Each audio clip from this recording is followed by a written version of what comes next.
একটু পয়সা হয়েছে, পয়সার গরম, আর মনে করছেন যে আমি খুব সুখী। না না, সুখী না। যদি ঈমান ইসলাম না থাকে, 5 ওয়াক্ত নামাজ না থাকে, আপনার মতো দুঃখী আর আপনার মতো অশান্তির জীবনের কারণে। ভালো করে শুনে রাখেন। ওমান আরাজ আন যিকরি ফাইন্না লাহু মাঈশাতান যানকা, যেই ব্যক্তি আমার উপদেশ থেকে বিমুখ হয়ে যায়, মুখ ফিরিয়ে নেবে।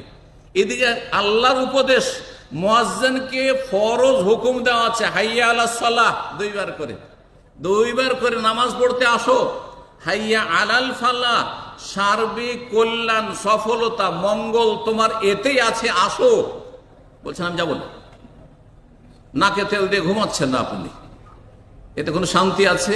ওমান আরাজ আন যিকরি, যেই ব্যক্তি আমার উপদেশ থেকে মুখ ফিরিয়ে নিল, আজান হচ্ছে, একামত হচ্ছে, মুখ ফিরিয়ে নিল, মসজিদে গেল না। শোনেন তাদের সম্পর্কে, ফাইন্না লাহু মাঈশাতান যানকা, তাদের জীবনটা হচ্ছে বড়ই সংকুচিত জীবন, বড়ই অশান্তির